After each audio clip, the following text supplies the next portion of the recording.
En effet, Seigneur, nous voulons te remercier ce matin pour la joie que tu nous donnes d'être ensemble ce matin, mais aussi, Seigneur, pour ce privilège que nous avons de te connaître et nous te demandons, Seigneur, de vraiment mettre dans notre cœur ce désir de partager cette joie avec celles et ceux qui ne te connaissent pas, surtout en ce temps de pandémie où tant de gens sont découragés, dépressifs ou attristés. Seigneur, que nous puissions leur apporter un peu de la joie, de l'assurance, Seigneur, de t'avoir et de pouvoir te compter parmi nos amis. Merci, Seigneur, de ce que tu voudras bénir ce moment que nous passons en ta présence, mais aussi bénir celles et ceux qui n'ont pu se joindre à nous ce matin. Te demandons, Seigneur, de les visiter là où ils sont, particulièrement ceux qui sont dans la souffrance, dans la maladie ou dans le deuil. Seigneur, sois leur consolateur et leur réconfort, dans le nom de Jésus. Amen. Bien, eh bien, je ne sais pas si vous avez mangé la galette des rois traditionnelle, mais vous savez que c'était l'épiphanie cette semaine. Et donc, brièvement, je vous rappelle que ce mot épiphanie, on ne s'y attend pas toujours, ça veut dire l'apparition. Alors on pourrait dire, tiens, c'est peut-être pas la visite des mages. Eh bien non, traditionnellement, ça s'appelle l'apparition, parce qu'elle est faite pour commémorer l'apparition de Jésus à ce que la Bible appelle les gentils, les païens, c'est-à-dire nous. Si vous ne le saviez pas, nous sommes parmi les païens, les gentils, parce que nous ne sommes pas juifs. Dans la Bible, donc, quand on parle des gentils ou des païens, c'est tous ceux qui ne sont pas juifs. On est des païens chrétiens. Voilà.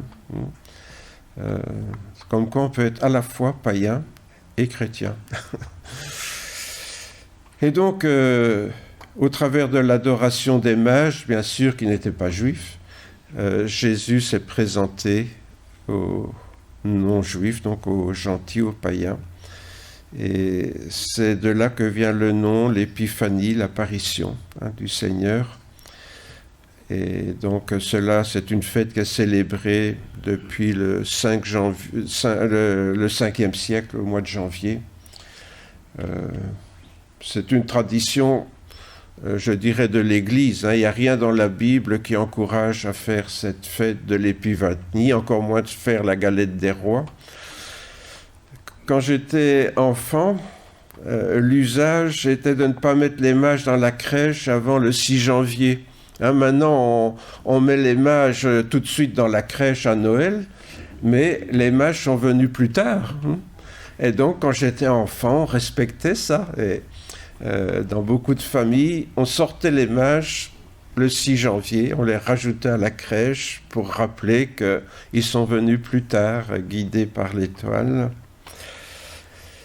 Et donc, voilà, c'est une tradition qui s'est perdue, vu qu'aujourd'hui, les gens fêtent Noël sans même savoir ce que c'est, le plus souvent. Donc, alors bon, j'ai déjà expliqué ça à plusieurs reprises, la visite des mages, l'étoile, est-ce que ça tient la route ou est-ce que c'est simplement une légende? J'ai déjà expliqué à plusieurs reprises que, scientifiquement, on peut tout à fait défendre ces mages qui ont été guidés par une étoile, peut-être pas l'étoile qui court devant eux, mais une étoile, ou en tout cas une conjonction de planètes qui s'est faite au moment de la naissance de Jésus. Si vous voulez en savoir plus, vous allez sur le site de l'Église, là vous le recevrez dans votre GSM ou sur votre PC. Bien, il ne faut pas être un grand théologien, vous vous en serez douté en voyant l'image que j'ai mise en introduction de cette méditation, pour constater que la vie de Jésus commence avec des gens qui cherchent le roi des Juifs, qui vient de naître, les mages qui arrivent à Jérusalem et qui disent « Où est le roi des Juifs qui vient de naître ?» Et puis la vie de Jésus se termine aussi avec la crucifixion de Jésus et Jésus qui est crucifié parce qu'on lui dit, il se dit le roi des Juifs. C'est l'accusation officielle que d'ailleurs Pilate a fait marquer sur un panneau au-dessus de la croix. Parfois on voit comment sur certains crucifix, I-N-R-I, là, Jésus de Nazareth, roi des Juifs.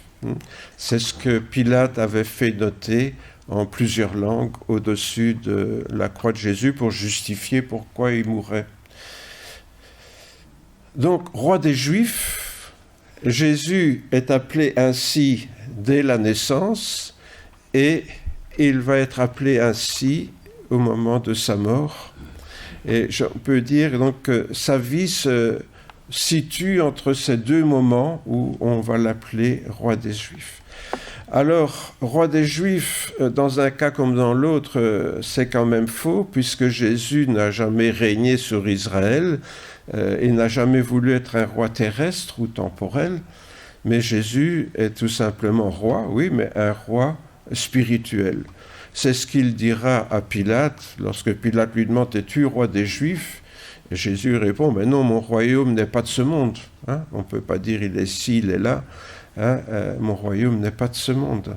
Mais voilà, l'appellation de roi des Juifs était le prétexte, je dirais, officiel de sa mort.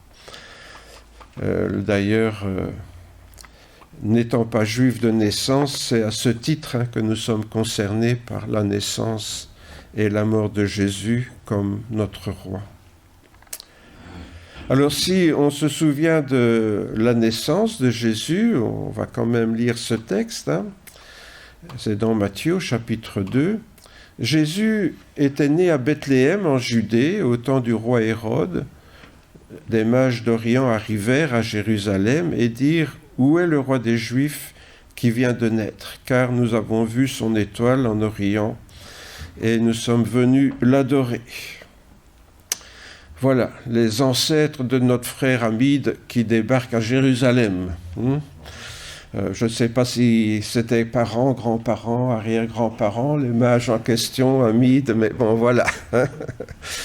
Ces mages spécialisés dans l'étude des étoiles ont vu cette étoile qui leur annonçait un roi en Occident pour eux, et donc ils se sont dirigés vers la Palestine et vers Jérusalem pour voir où est le roi des Juifs qui vient de naître. À cette nouvelle, le roi Hérode fut troublé, et tout Jérusalem avec lui. Il assembla tous les principaux sacrificateurs et les scribes du peuple pour leur demander où devait naître le Christ. Ils lui dirent « À Bethléem en Judée, car voici ce qui a été écrit par le prophète. Et toi, Bethléem, terre de Juda, tu n'es certes pas la moindre parmi les principales villes de Juda, car de toi sortira un prince qui fera paître Israël, mon peuple. » On retrouve cette prophétie dans le prophète Michée. Alors Hérode fit appeler en secret les mages et se fit préciser par eux l'époque de l'apparition de l'étoile. C'est pour ça qu'il fera tuer tous les enfants de moins de 2 ans à Bethléem, parce que certainement l'étoile était apparue il y a quelque temps avant. N'oublions pas, il faut venir, on pense où c'est d'Iran, mais venir d'Iran à dos de chameau jusqu'à Jérusalem, ça prend quand même quelque temps. Puis il les envoya à Bethléem en disant « Allez, prenez des informations précises sur le petit enfant. Quand vous l'aurez trouvé, faites-le-moi savoir afin que j'aille moi aussi l'adorer. » Menteur qu'il était, mais bon, ça nous le savons, les mages ne le savaient pas. Après avoir entendu le roi, ils partirent, et voici l'étoile qu'ils avaient vue en Orient les précédait. Arrivée au-dessus du lieu où était le petit enfant, elle s'arrêta. À la vue de l'étoile, ils éprouvèrent une très grande joie. Ils entrèrent dans la maison. Vous remarquerez que Jésus n'est plus dans la crèche. Entre-temps, il s'est passé quand même quelques semaines et peut-être quelques mois. Joseph et Marie avaient trouvé une maison où habiter. Ils n'étaient plus dans l'étable. Ils entrèrent dans la maison, virent le petit enfant avec Marie, sa mère, se prosternèrent et l'adorèrent.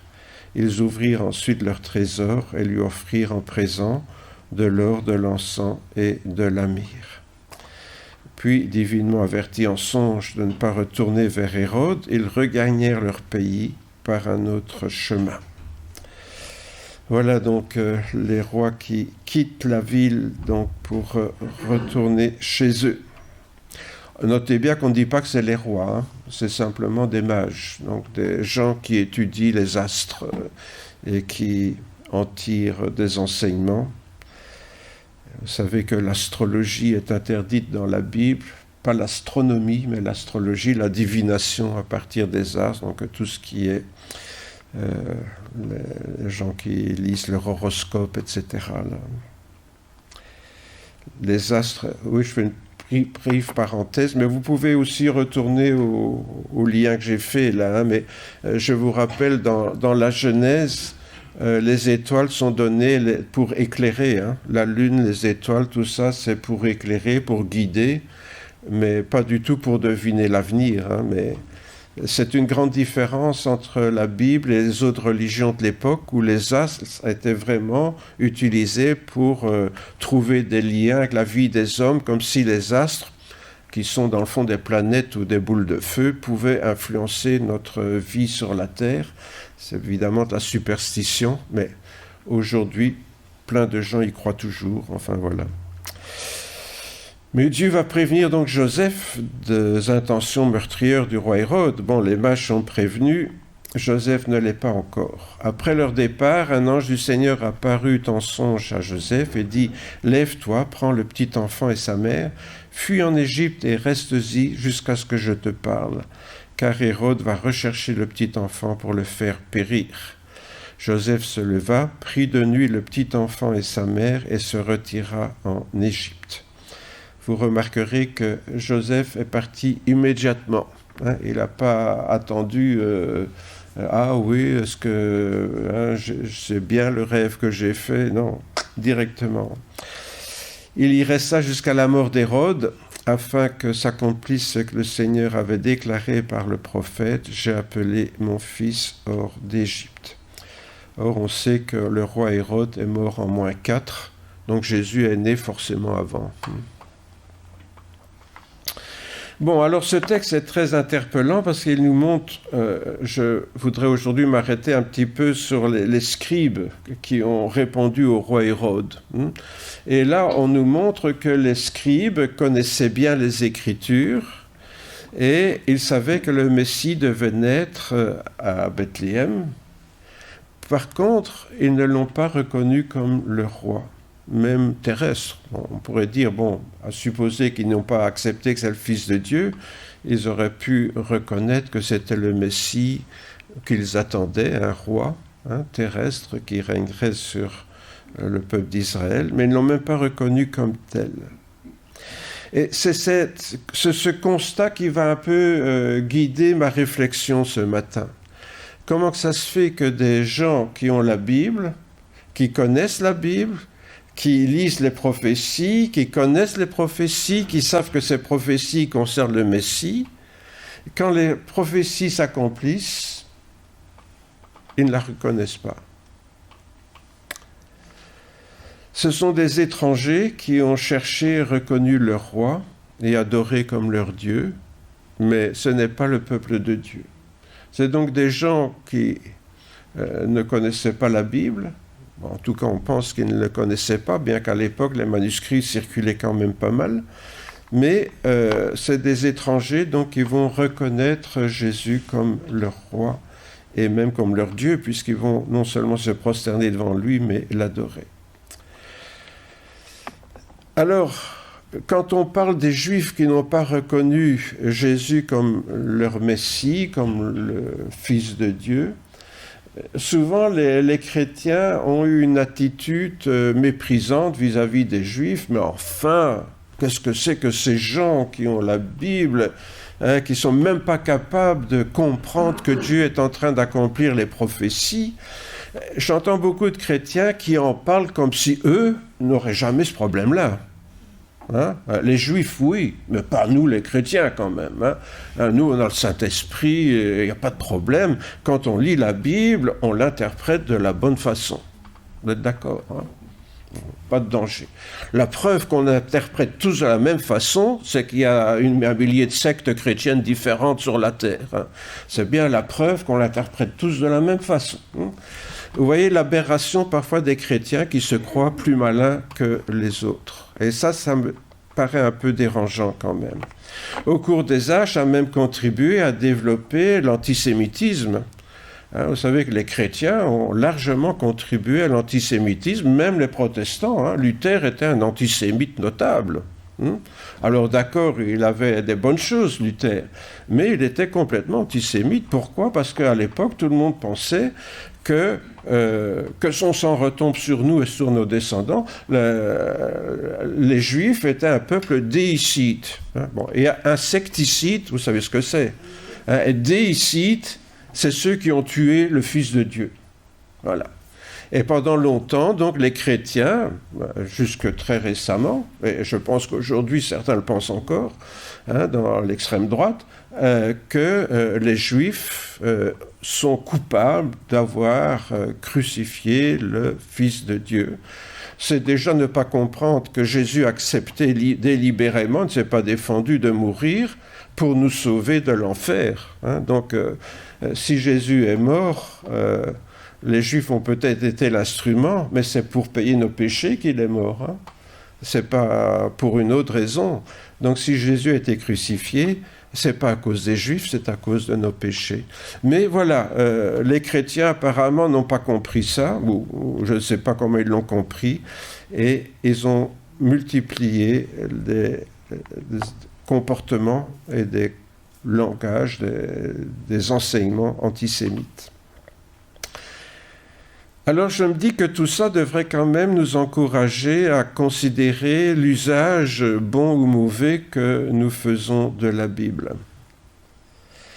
Est-ce que si les Juifs ont fait un mauvais usage de ce qu'ils avaient pourtant compris, si les chrétiens ont fait un mauvais usage pendant presque 20 siècles de ce qu'ils avaient compris en lisant la Bible, est-ce que cela ne risque pas de nous arriver aussi ?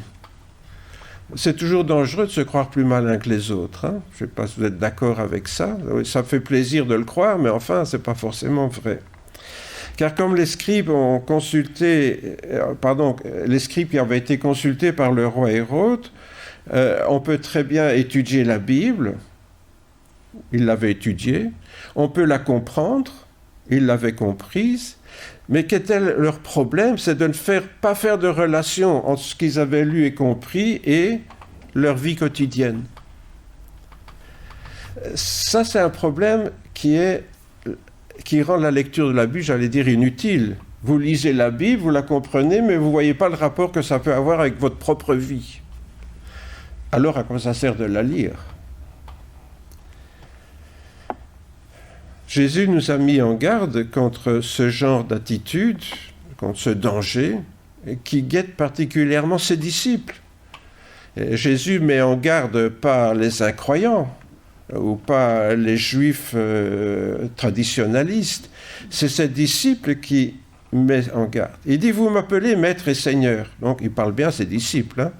Vous m'appelez maître et seigneur, et vous dites bien, car je le suis.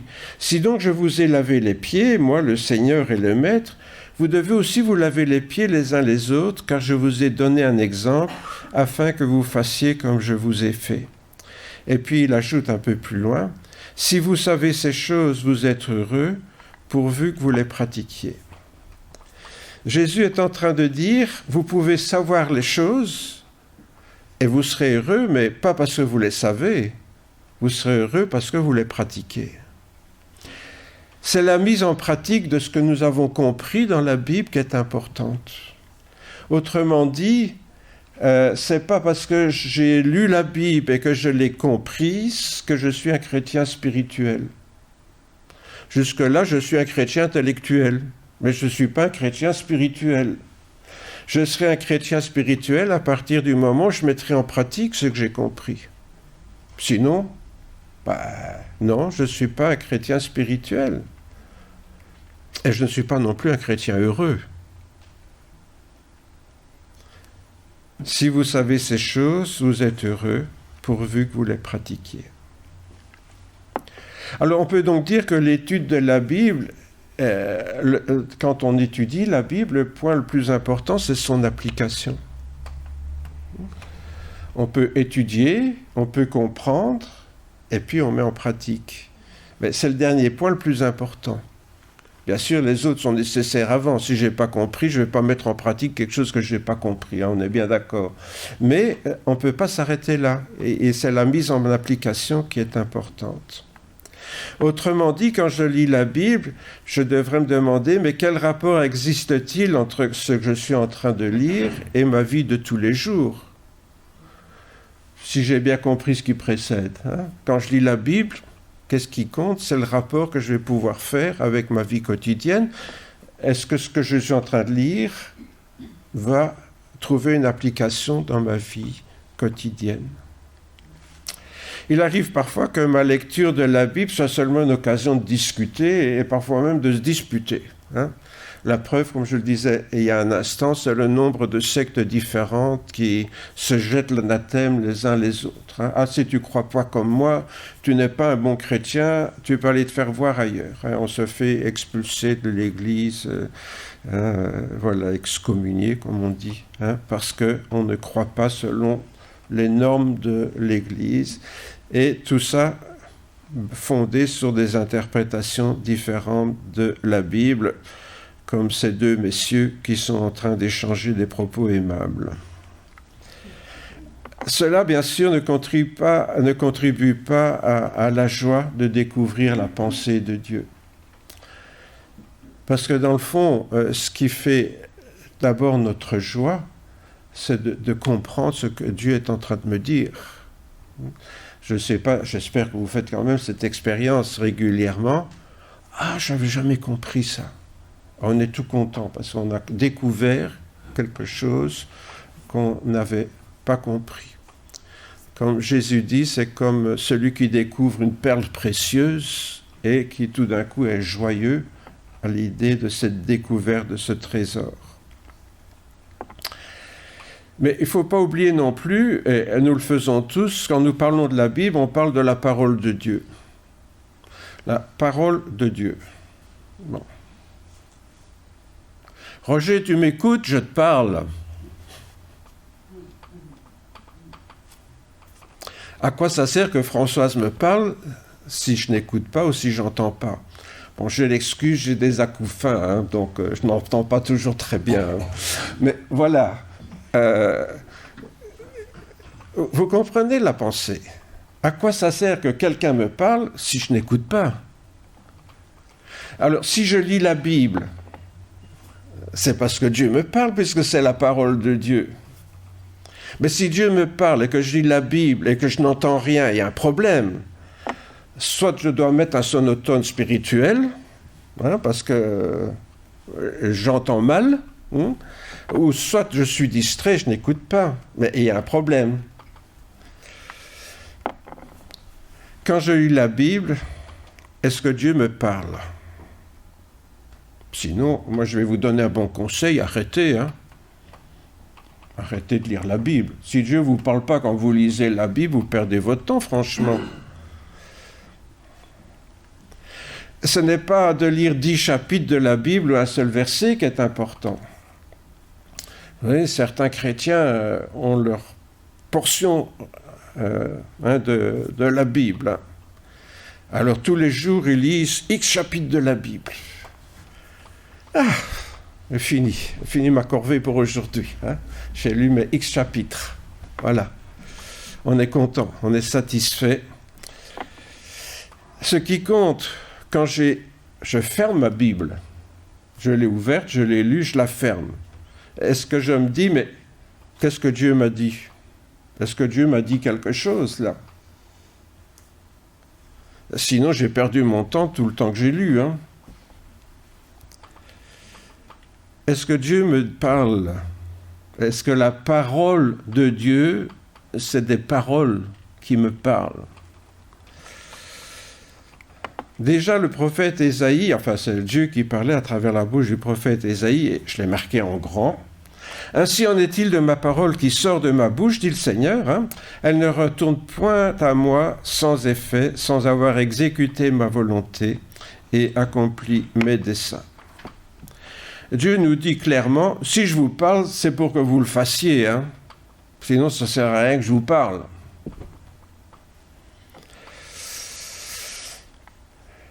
Quel est mon but, donc, quand j'ouvre la Bible? On va revenir au début. Quand j'ouvre la Bible, quel est mon but? C'est ça la question, finalement. Est-ce que j'ai vraiment l'intention d'écouter la parole que Dieu veut m'adresser à ce moment précis? Alors, je vous ai mis cette petite image de ce jeune homme qui est en train de lire la Bible, mais il a des écouteurs qui sont raccordés où? Je n'ai pas mis le fil jusqu'en haut. Hein. Il a des écouteurs qui sont raccordés au ciel. Hein? C'est pourquoi? Parce que quand il lit la Bible, ce garçon-là, il a bien compris ce que je suis en train de dire. Il lit la Bible pour écouter ce que Dieu veut lui dire. Autrement dit, quand j'ouvre ma Bible, est-ce que j'ai l'intention d'écouter ce que Dieu veut m'adresser à ce moment-là? Vous savez, quand on vit comme un vieux couple, comme votre pasteur et sa femme, à certains moments, je dis des choses à Françoise que je ne dirais pas à un autre moment. Ou elle me dit des choses à un certain moment qu'elle ne me dirait pas à un autre moment. Quand on se parle, c'est adapté à ce qu'on vit dans la journée. Autrement dit, quand Dieu me parle, c'est pas pour faire du vent, parce qu'on est ses enfants et il veut nous parler de manière circonstancielle. Si je ne comprends pas ce que Dieu me dit, ce qui peut arriver quand on a des acouphènes spirituels, si je ne comprends pas ce que je me dis, on va essayer d'approfondir quand même, essayer d'en savoir un peu plus. Qu'est-ce que tu dis là? Je ne comprends pas. Si Françoise me parle quand elle est à la salle de bain, que je suis dans le living, qu'est-ce que tu dis, chérie? Voilà. J'ai pris conscience qu'elle me parle, je n'ai pas compris, je lui demande de me répéter. Mais si Dieu me parle que je ne comprends pas, je lui dis, ah bon, je ferme et je m'en vais. Si je fais ça à François, elle va dire, mais tu te fous de moi là? Est-ce que Dieu n'est pas souvent obligé de nous dire, tu te fiches de moi, là, je te parle, et puis tu pars comme si je t'avais rien dit? Vous ne trouvez pas qu'on a tendance à ressembler un petit peu aux scribes qui ont répondu à Hérode? Ah oui, on a entendu, on a compris, mais on n'a rien à en faire, quoi. On ne se sent pas concerné. Autrement dit, est-ce que je referme ma Bible avec le sentiment que j'ai fait mon devoir de chrétien en lisant ma ration quotidienne? Voilà, j'ai lu ma Bible, j'ai prié, donc je suis un bon chrétien. Or, je crois qu'en tant que chrétien, beaucoup de chrétiens évangéliques fonctionnent comme ça. Ils ont lu la Bible, ils ont fait leur petite prière, et puis voilà, et ils appellent ça leur culte personnel. Leur culte personnel. Ils ont écouté Dieu, ils n'ont rien compris, ils n'ont rien entendu, mais ils ont fait leur culte. Vous voyez à quel point, à un moment donné, on devient formaliste et ridicule. Un chrétien qui lit la Bible comme ça, ou ma grand-mère qui récitait son chapelet en faisant autre chose, je ne vois pas très bien la différence. Par contre, on va se moquer de la grand-mère qui récite son chapelet, mais le chrétien qui lit sa Bible sans rien comprendre et en s'en fichant complètement, finalement, c'est un bon chrétien parce qu'il lit la Bible. Je regrette de dire des choses pareilles, mais à un moment donné, il faut quand même retomber sur ses pieds et se dire, est-ce qu'on est sérieux finalement ou pas? Qu'est-ce qui va m'arriver si je n'ai pas écouté, ni même essayé de comprendre ce que Dieu a voulu me dire? Franchement, à un moment donné, ça c'est votre pasteur qui prépare le culte. Vous voyez? Si je préparais le culte comme ça, vous savez ce qui se passerait? Il y a le Seigneur qui m'avait envoyé le Saint-Esprit avec un petit message, là. Vous voyez, le Saint-Esprit était venu avec un petit message, un petit rouleau dans ses papates, là. Si je prends l'habitude de lire la Bible sans jamais écouter ce que Dieu va me dire, ce qui va finir, c'est que Dieu me finira par plus me parler. C'est logique. À force de parler sans qu'on l'écoute, le Seigneur nous dit, n'attristez pas le Saint-Esprit de Dieu par lequel vous avez été scellés pour le jour de la rédemption. Devenez donc les imitateurs de Dieu comme des enfants bien-aimés et marchez dans la charité à l'exemple du Christ. Ah, on revient encore à ça, mettre en pratique. Vous voyez, mettre en pratique. Marcher dans la charité à l'exemple du Christ qui nous a aimés, qui s'est livré lui-même à Dieu pour nous, comme une offrande et un sacrifice de bonne odeur. Voyez-vous, quand le Seigneur veut nous parler, si on n'entend pas, si on n'écoute pas, pour finir, il ne parle plus. Et on se retrouve comme ces gens qui lisent la Bible et qui disent « moi je lis la Bible, mais je ne comprends rien, ça ne me parle pas ». Bon, je sais que certains chrétiens ont pris l'habitude de lire la Bible pour s'endormir. Ah, là vous dites, il est en train de nous piéger, là. Eh bien, je vais être gentil, je vais vous dire, c'est une bonne chose. Si c'est pour s'endormir en pensant au Seigneur et en ayant un sentiment de reconnaissance dans votre cœur, si vous lisez un psaume de louange, d'adoration avant de vous endormir, vous allez vous endormir avec un sentiment de joie, de communion avec le Seigneur. C'est bien ça. C'est bien ça. Pourquoi ne pas lire la Bible avant de s'endormir ? On garde des choses positives dans le cœur, dans l'esprit, pour faire un gros dodo paisible. Ou bien on peut lire la Bible aussi, et ça c'est plus discutable, parce que c'est tellement barbant que ça remplace de compter des moutons, quoi. Vous voyez, il y a des chrétiens qui...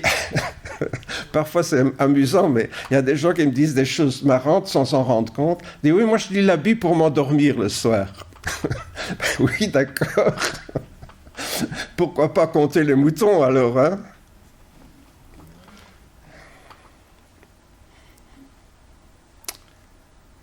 Comme quoi, une même chose peut être positive ou négative.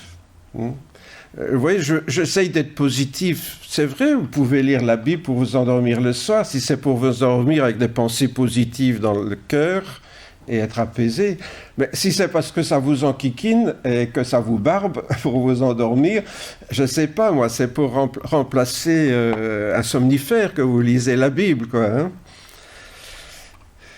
Autrement dit, pour ne pas devenir une caricature de chrétien évangélique, il est bon de ne pas seulement lire la Bible, mais d'apprendre à la méditer, à écouter, à comprendre ce que Dieu essaye de nous dire.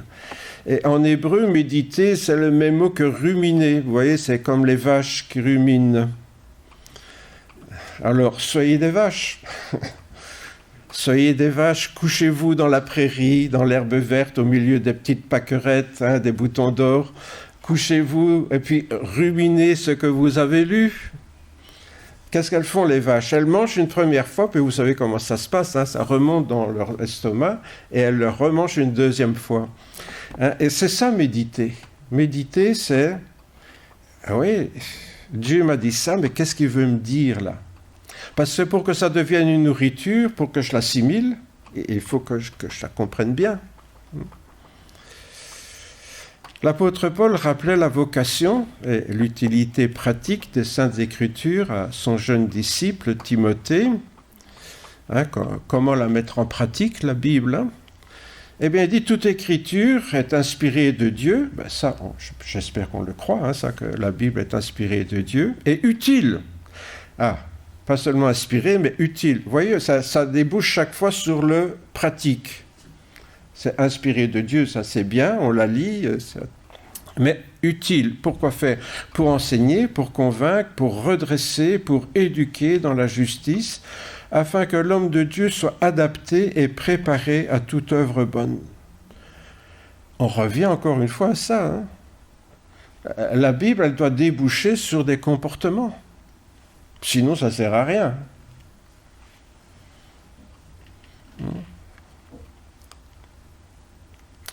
Quand on recherche de l'aide, donc sur Internet, il arrive souvent qu'un message automatique apparaisse. Cette application vous a-t-elle été utile? Vous avez déjà eu ça, je suppose, si vous êtes sur Internet. Cette application vous a-t-elle été utile? Et je devrais en quelque sorte me poser la même question avant de refermer ma Bible. Cette application m'a-t-elle été utile? Est-ce que j'ai compris? Est-ce que ça m'a aidé à trouver une solution à un problème ou à quelque chose dans ma vie? Est-ce que vraiment, quand je lis la Bible, ça débouche sur une application dans ma vie quotidienne? Enfin, peut-être pas de la journée même, mais je veux dire, on se comprend, hein, dans ma vie de chrétien, de mère, de père, de travailleur, de je ne sais pas quoi, moi, hein, ou d'étudiant. Est-ce que ce que j'ai lu m'apporte un plus dans ma vie? Dans la Bible, la plupart des enseignements de Jésus sont directement compréhensibles quand on prend la peine d'y réfléchir. Hein, quand Jésus dit, il vous a été dit, tu haïras tes ennemis, mais moi je vous dis d'aimer vos ennemis, bon, on a bien compris, quoi. On a même trop bien compris. Hein. Donc, les paroles de Jésus, souvent, sont très compréhensibles, mais souvent, on a besoin, pour nous aider et y réfléchir, c'est pas toujours immédiat. Alors on a besoin parfois, quand on lit certaines choses, de faire des recoupements avec d'autres passages qui parlent de la même chose. Je l'ai dit souvent aux études bibliques ou à d'autres moments, mais est-ce que vous lisez la Bible comme ça? Parce que sinon, je comprends que ce ne soit pas toujours très intéressant. Notez bien, il n'est pas nécessaire d'être un étudiant en théologie. Hein. Dieu ne nous demande pas forcément de vous plonger dans des piles de bouquins théologiques pour comprendre la Bible. Hein. Ce n'est pas du tout nécessaire. Il suffit d'avoir une Bible, qu'on dit une Bible d'études, ou une Bible, je dirais, un peu plus qu'élémentaire. Et qu'est-ce qui se passe? Je vous ai mis un petit passage là, de l'évangile de Matthieu. Et c'est dans la Bible en français courant. Eh bien, regardez là. Vous voyez ce petit passage? Eh bien, si vous regardez, il vous renvoie à 6 choses différentes. Pourtant, ce n'est pas un grand passage. Hein. Vous voyez, voir aussi, hein, en haut là. Allez, hop, je vous montre là. Hein. Voir aussi. Comparer. Voir aussi ce passage-là, comparer ce passage avec un autre, voir aussi celui-là. S'il y a des gens qui éditent la Bible avec ce genre de choses et qui ont fait cette recherche à votre place, c'est pas pour les chiens quand même. C'est pour faire de vous des chrétiens intelligents. Est-ce que vous avez envie d'être des chrétiens intelligents ou de rester des chrétiens idiots? Je ne sais pas, moi. Hein. Mais s'il y a des outils comme ça dans vos Bibles, c'est pour qu'on s'en serve. La plupart des chrétiens ne savent même pas à quoi ça sert. Non, parce que comparer avec le psaume, c'est difficile à comprendre, ça. Hein. Comparer ce que je viens de lire avec le psaume. Qu'est-ce que ça veut dire, comparer? Allez. Avouez qu'il ne faut pas avoir fait l'université pour comprendre ça. Hein. N'importe quel qui sait lire un petit peu, quand il lit la Bible et qu'il a ça sous les yeux, il peut, soit il est curieux, ça l'intéresse, soit ça ne l'intéresse pas. Et on revient à ce que je disais tout à l'heure, quand Dieu nous parle, ça nous intéresse ou ça ne nous intéresse pas? Si ça m'intéresse, j'essaye de comprendre un peu mieux ce que Dieu veut me dire. Si ça ne m'intéresse pas, je tourne la page ou je ferme ma Bible. Vous voyez? Et ça, ce n'est qu'un petit exemple que je vous donne en passant, hein, mais il y a des Bibles qui donnent des commentaires, il y a les cartes de géographie à la fin pour que vous aidez dans l'Ancien Testament, au temps des juges, au temps des rois, et il y a toutes sortes de cartes pour que vous puissiez mieux comprendre ce qui se passe quand vous lisez l'histoire. Hein? Et il y a dans beaucoup de Bibles d'études, il y a un glossaire, un dictionnaire. Ah, le mot, tel mot, qu'est-ce que ça veut dire? Ah je sais pas. Et je passe outre. Non, allez voir à la fin de votre Bible qu'est-ce que ce mot veut dire, etc. Et qu'est-ce qui va se passer si vous faites ça? Eh bien, la lecture de la Bible va devenir passionnante. Au lieu d'être embêtante, la lecture de la Bible va devenir passionnante. Pourquoi? Parce que vous allez vous piquer au jeu. Hein, vous allez dire, tiens, ça, oui, pourquoi est-ce qu'il a mis un parallèle avec ça? Tiens, je ne vois pas le rapport. Vous allez réfléchir, oui, tiens, c'est vrai, je n'avais pas pensé, etc. Ça devient passionnant, ça. Qu'est-ce que vous croyez que moi je fais avant de préparer le culte? Je fais ça.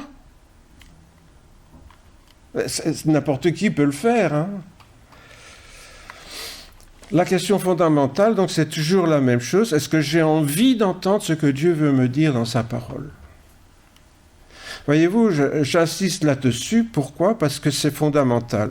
Sinon, la Bible ne sera jamais la parole de Dieu pour moi, si je n'ai pas envie d'entendre ce qu'il me dit. Les Juifs cherchaient dans la Bible les lois de Dieu auxquelles ils devaient obéir pour ne pas être punis. Alors, ils ont fait 365 lois. Ils ont transformé l'Ancien Testament en une série de lois. Ce qu'on doit faire, ce qu'on ne doit pas faire. Voilà. On peut lire la Bible comme ça, et il y a des chrétiens qui la lisent comme ça. Ah oui, ça on ne peut pas. Hein. Ou ça on peut. Parfois, maintenant vous ne le faites plus, mais je crois que vous êtes drillés, mais il y a des chrétiens au début que j'étais à hâte, ils venaient près de moi et disaient « Ah, est-ce que nous on peut faire ça ?» Je disais « Je ne sais pas moi. Je ne suis pas un docteur de la loi de l'Ancien Testament. Hein. La Bible, ce n'est pas « je dois, je ne dois pas ». La question, ce n'est pas « est-ce que je dois ou est-ce que je ne dois pas ?» Vous sondez les Écritures, dit Jésus, parce que vous pensez avoir en elles la vie éternelle. Ce sont elles qui rendent témoignage de moi et ne voulaient pas venir à moi pour avoir la vie. Ils avaient les Écritures qui les renvoyaient à Jésus, mais Jésus ne les intéressait pas. Ce qu'ils voulaient savoir, c'est ce qu'il faut faire. Est-ce que je peux, est-ce que je ne peux pas? Mais des Écritures qui les renvoyaient à Jésus, ça ne les intéressait pas. En fait, on l'a vu, pour les disciples de Jésus, qu'est-ce qu'on lit dans la Bible? C'est comment devenir un disciple de Jésus, comment lui ressembler. C'est ça qui est important. Devenir comme Jésus. La question, ce n'est pas de savoir ce que je ne dois pas. Alors, si je me dis, est-ce que je dois devenir comme Jésus en faisant ça, je vous assure, vous ne devrez pas réfléchir longtemps. Hein. Déjà, quand j'étais gamin, j'avais une petite école de quartier avec un vieil instituteur catholique. Vous savez, une petite école, il n'y a que 2 classes, là. Première, deuxième, troisième, puis 4e, 5e, 6e. Là. Vous voyez, deux petites écoles. Un professeur, un instituteur catholique.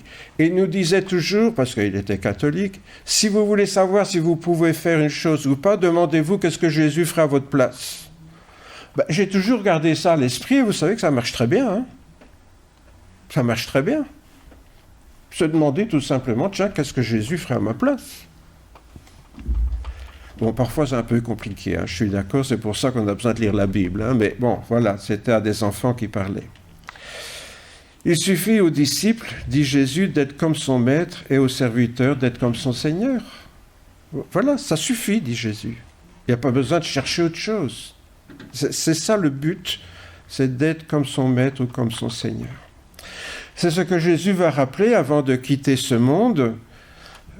C'est à la fin de l'évangile de Luc, donc Jésus va quitter ses disciples et il leur dit ceci. Jésus leur dit, c'est là ce que je vous disais lorsque j'étais encore avec vous. Il fallait que s'accomplisse tout ce qui est écrit de moi dans la loi de Moïse, dans les prophètes et dans les psaumes, autrement dit dans l'Ancien Testament.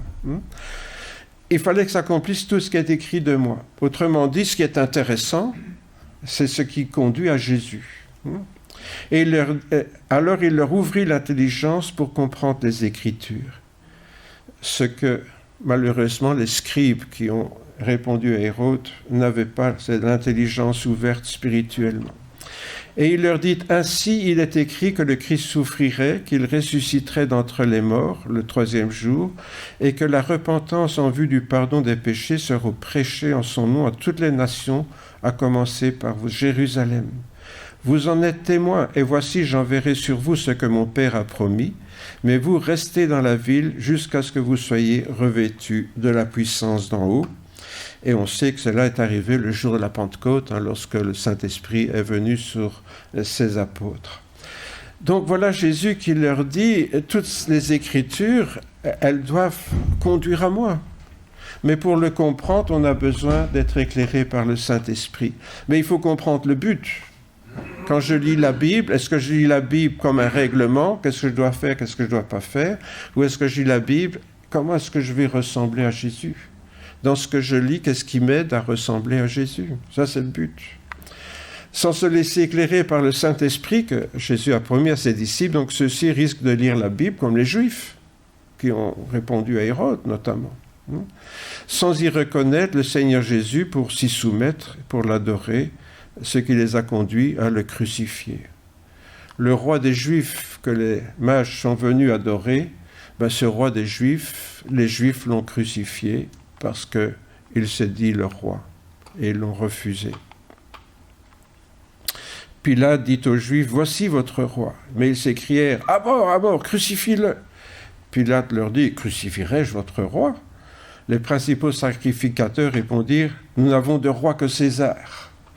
C'est incroyable ça presque, de la part des Juifs, de dire « Notre roi c'est César ». Autrement dit, celui qui nous a envahis. Et puis, n'oublions pas que César s'est fait passer comme le souverain pontife. Il était un dieu qu'on adorait. Oui, on ne le sait pas toujours, ça. Le titre de souverain pontife, le premier qu'il a porté, c'est César. Enfin, les Césars, parce que succession, les empereurs romains étaient des souverains pontifes. Bon, je vous laisse tirer les conclusions. La question vient, est-ce que les chrétiens pourraient également crucifier Jésus ? Voilà donc les Juifs qui crucifient Jésus parce qu'ils ne veulent pas le reconnaître. Alors moi, je me pose la question, est-ce que les chrétiens pourraient également crucifier Jésus ? Eh bien, hélas, oui. Hélas, oui. Bien sûr, indirectement, nous l'avons crucifié une première fois parce qu'il est mort pour nos péchés sur la croix. Mais l'Épître aux Hébreux nous dit que quand ceux qui ont été une fois éclairés, qui ont reçu le Saint-Esprit donc, qui ont goûté le don céleste, qui sont devenus participants à l'Esprit Saint et les puissances du siècle à venir, qui ont goûté la bonne parole de Dieu. Donc il s'agit ici de gens qui ont reçu le Saint-Esprit et qui ont compris la parole de Dieu, qui leur parle de Jésus, et qui sont tombés. Il est impossible de les ramener à une nouvelle repentance, car ils crucifient de nouveau pour leur part le Fils de Dieu et le déshonorent publiquement.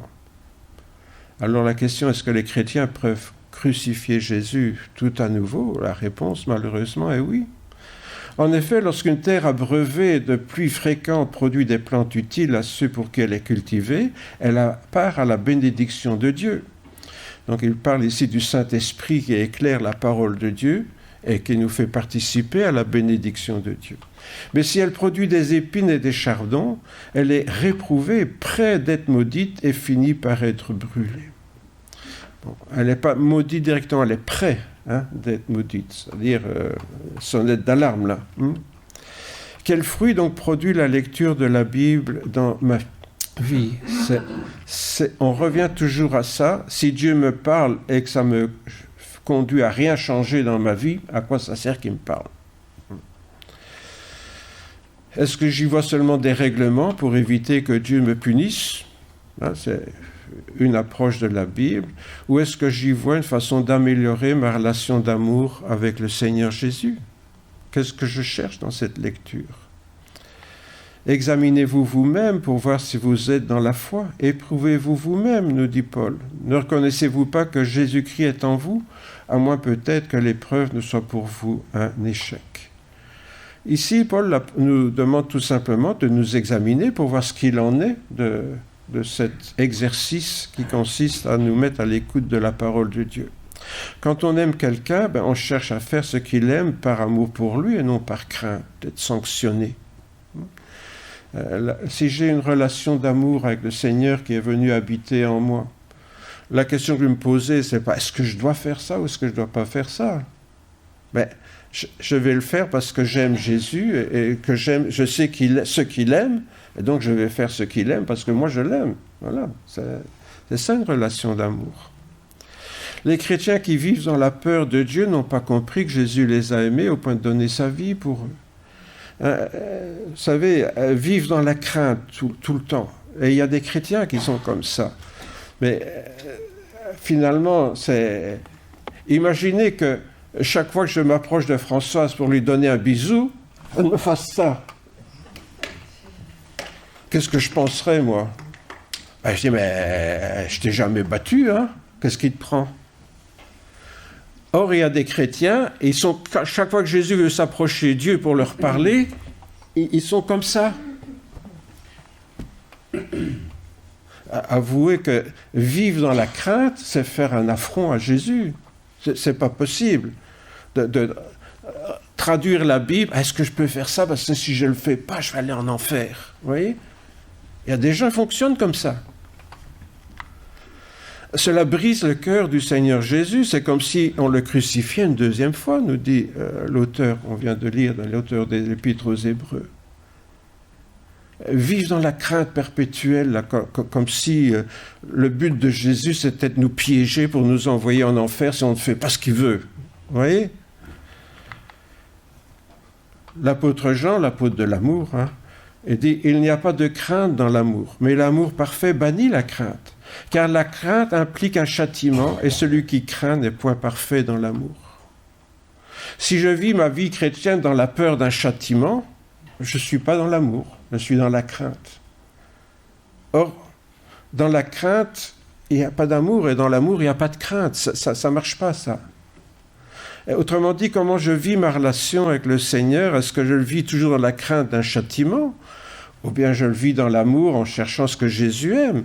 Et puis si ça rate parfois, je sais qu'il m'aime, qu'il me pardonne. Je ne suis pas tout le temps dans la terreur d'aller brûler en enfer parce que j'aurais fait quelque chose qu'il ne fallait pas. Tel devrait donc être notre objectif, c'est l'amour parfait. Une relation d'amour avec le Seigneur où il n'y a plus cette crainte dans notre relation avec lui. Alors, quelle était mon idée ce matin? C'était de montrer que de la crèche à la croix, c'est des vrais adorateurs que Dieu recherche parmi les disciples de Jésus. Depuis le roi des Juifs que les mages cherchaient jusqu'au roi des Juifs qui a été crucifié, ce que Dieu cherche, c'est des véritables adorateurs. Pourquoi?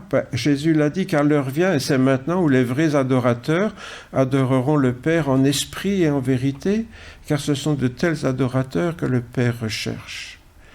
Est-ce que vraiment nous vivons cette relation intérieure avec le Seigneur qui nous garde dans son amour, dans sa paix, dans sa joie? Alors si nous sondons les Écritures, puissions-nous sonder les Écritures dans cet objectif-là, afin d'être dans le nombre de ces adorateurs que le Père approuve. Je vous invite à prier quelques instants. Seigneur, nous te remercions pour ta parole, parce qu'elle est vraiment une parole. Mais nous te demandons aussi pardon, Seigneur, parce que nous oublions souvent que tu veux nous parler réellement au travers de la parole de Dieu, à travers de la Bible. Seigneur, nous l'appelons ta parole, et pourtant nous n'écoutons pas. Nous croyons, Seigneur, il faut simplement la lire et puis voilà. Seigneur, te demandons de vraiment nous mettre à ton écoute lorsque nous lisons ta parole. Que cette parole, Seigneur, nous parle, qu'elle s'adresse à notre cœur, qu'elle nous montre, Seigneur, ce que nous pouvons faire pour mieux t'aimer, que tu puisses toujours nous apprendre, Seigneur, à être plus proche de toi au travers d'elle. Oui, Seigneur, garde-nous de toute forme d'affront à ton égard, soit en n'écoutant pas, soit en ayant peur de toi, comme si tu nous voulais du mal, alors que tu nous veux seulement du bien. Oui, Seigneur, te remercions pour ton amour manifesté en Jésus, Père, parce qu'au travers de lui, nous savons que ta volonté, c'est de nous aimer et de nous rendre heureux. Te demandons, Seigneur, la grâce de pouvoir nous mettre à ton écoute quand nous ouvrons ta parole, de chercher à la comprendre, de prendre plaisir, Seigneur, à la sonder, à la méditer, pas seulement, Seigneur, de la lire rapidement, mais de pouvoir vraiment l'approfondir avec plaisir pour être toujours plus proche, plus près de toi, plus près de ta pensée, plus près de ta manière de voir les choses. Seigneur, enseigne-nous vraiment à suivre, Seigneur, ce que tu veux nous apprendre de ton amour et de ta grâce. Sois béni, Père, dans le nom de Jésus, ton Fils bien-aimé. Amen. Il ne faudrait pas croire de ce que j'ai dit ce matin qu'il ne faut pas lire la Bible. Ça m'arrive aussi de lire 3-4 chapitres en suivant. On est bien d'accord. Si on veut avoir, par exemple, l'histoire d'un tel roi d'Israël, il faut lire toute l'histoire pour comprendre. Mais à un moment donné, il y a des choses qui vont attirer notre attention. Et c'est ça, il ne faut pas passer outre. Vous voyez, on peut lire comme ça plusieurs chapitres, mais souvent, il y a quelque chose qui attire notre attention. Si ça attire notre attention, c'est certainement que Dieu veut nous dire quelque chose. Et là, alors, il faut approfondir, comme je vous ai montré, aller voir peut-être d'autres passages, etc. Et là, alors, on se rend compte tout d'un coup que Dieu veut nous dire quelque chose. Et ça, je vous assure, ça fait beaucoup de bien. Je le dis toujours, le premier à qui Dieu parle, vous savez, quand je prépare le message, avant de commencer, je ne sais pas encore ce que je vais dire. C'est Dieu qui me parle. Et ce qu'il me dit, je le partage avec vous. Vous voyez ? Mais c'est ça, moi, qui me fait du bien. C'est de prendre conscience que Dieu me parle. Sinon, il y a longtemps, je ne serais plus pasteur. Vous voyez, et cette semaine, quelqu'un me disait, mais oui, toi, tu es prof de religion, c'est pour ça que tu es un bon enseignant. Ben non, je ne suis pas un bon enseignant parce que je suis prof de religion, parce que être prof de religion, il y a un programme. Et ce que je dois dire, c'est prévu d'avance. Vous voyez ? Ben ici, ce n'est pas ça du tout. Il faut laisser Dieu nous parler. Ouais. Sinon, alors, c'est du copier-coller, quoi. Hein. Je vais sur Internet, je prends un message, et puis paf, je le colle sur mon PowerPoint et je vous le resserre. Vous voyez ? C'est du copier-coller, ça. C'est pour ça, mais vous savez, encore une fois, je le dis, il n'y a pas besoin d'avoir fait des études de théologie. Ouvrez votre Bible et quand vous voyez quelque chose qui vous accroche, arrêtez-vous et étudiez, prolongez votre étude. Et si ça ne va vraiment pas, vous pouvez toujours m'en parler. Je ne dis pas que je suis beaucoup plus malin que vous, mais peut-être un peu plus malin, un peu plus instruit sur certaines choses. Mais je veux dire, mais quand Dieu veut nous parler, vous savez, il nous parle. Voilà. Eh bien, je vous invite à vous lever. Nous demanderons ensemble la bénédiction du Seigneur. En effet, Seigneur, nous voulons, avant de quitter ce lieu, nous tourner encore vers toi, Seigneur, pour te demander ta grâce et ta bénédiction sur chacun d'entre nous, Seigneur, mais aussi sur celles et ceux qui sont en souffrance en ce temps de deuil, d'épreuve ou de maladie. Seigneur, veuille les visiter, les réconforter, leur faire du bien. Utilise-nous aussi, Seigneur, pour être des instruments de bénédiction comme tu l'as été. Seigneur, te demandons d'être des disciples qui cherchent à ressembler à leur Maître, à leur Seigneur, afin qu'en toute chose, Seigneur, ça soit ton amour qui transparaisse au travers de nos vies. Merci, Seigneur, de ta grâce manifestée en Jésus. Allez en paix, mes frères et mes sœurs, que le Dieu de paix reste et demeure avec chacune et chacun d'entre vous. Amen. Amen.